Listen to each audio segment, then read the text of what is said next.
Hej, Henrik, Løbeshop.dk. I mange år har der været talt om hældrop i løbesko. Men hvad er hældrop, og hvad gør det godt for os, når vi løber? Det vil vi prøve at se lidt nærmere på i den her film. Men for at blive lidt klogere på hældrop, så har vi taget en snak med Kim fra Salomon, og han vil her fortælle lidt mere om, hvad det gør godt for vores løb, og specielt forskellen ved hældrop på trailsko. Jamen hej, jeg hedder Kim Sørensen, jeg arbejder for Salomon, og jeg vil her lige give jer nogle små input på, hvad er hældrop. Når man arbejder med hældrop, så er der lidt forskellige ting, man skal være opmærksom på, men det grundlæggende det er egentlig, at når man ser en sko som her, som der er splittet lidt op, hvor man har en slidsål, så har man noget mellemsål, så er det egentlig kun det midterste element her, som er mellemsålen, hvor at højdeforskellen fra hælen og til tåen er det, som der er det, vi snakker om, når vi snakker om drop.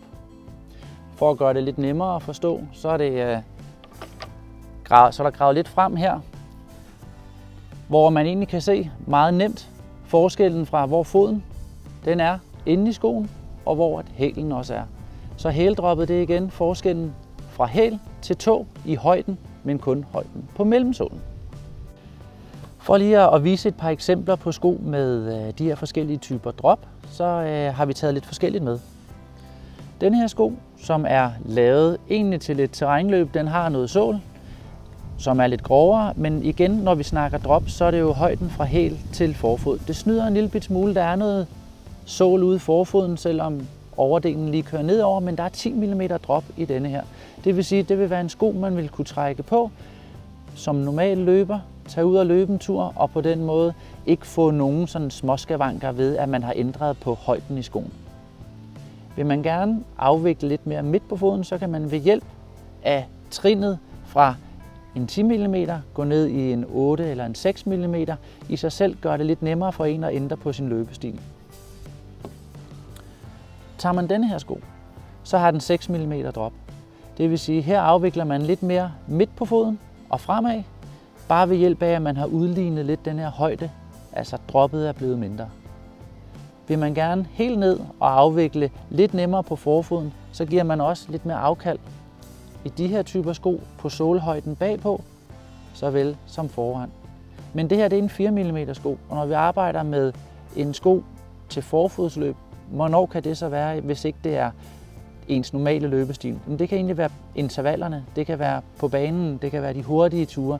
Jo mere fart man er på, jo længere fremme på foden afvikler man helt automatisk.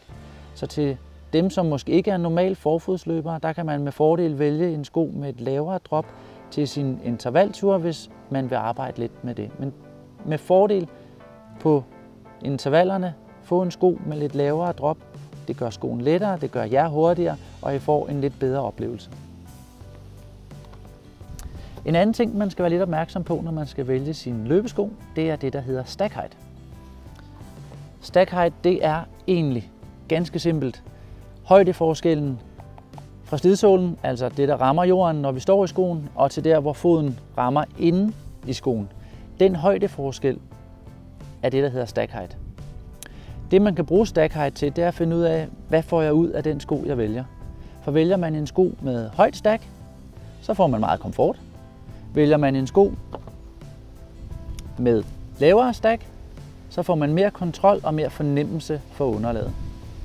Så det er egentlig det, man skal kende lidt til stack, og hvad er det, man skal være opmærksom på, når man skal ud og vælge sin løbesko. Det var lidt om drop, og det var lidt om stack, men man kan egentlig også godt flette det hele sammen. Og det vil jeg forsøge at gøre nu, sådan så det bliver så simpelt og så nemt at kunne forstå.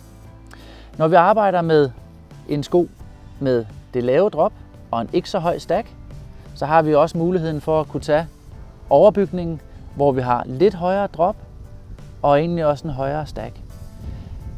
Det I skal være opmærksom på, det er, at hvis I gerne vil øge den distance, I skal ud og løbe, måske en træningsmængde, så kan man også gøre det ved hjælp af sit skovalg. Hvis man tager en sko med højere stack og lidt højere drop, så kan det egentlig være lidt nemmere for jer at putte flere kilometer på. Det kan være på en enkelt event, men det kan også godt være på sin træningsmængde over en uge. Så hvis man gerne vil have den lave stack og det lave drop, så er det måske på sine intervaller eller på sin racedag, at det kan give god mening, hvis det ikke er så lange ture, men der, hvor den virkelig skal have gas. Og skal vi på træningsturene og på lidt længere konkurrencer, så kan man med fordel vælge en sko, hvor man putter mere sål og lidt højere drop i. Det er egentlig det, hvor vi kan kombinere både drop og stack, og på den måde skulle det gerne give jer nogle lidt nemmere værktøjer til at vælge de rigtige sko fremadrettet. Held og lykke med det!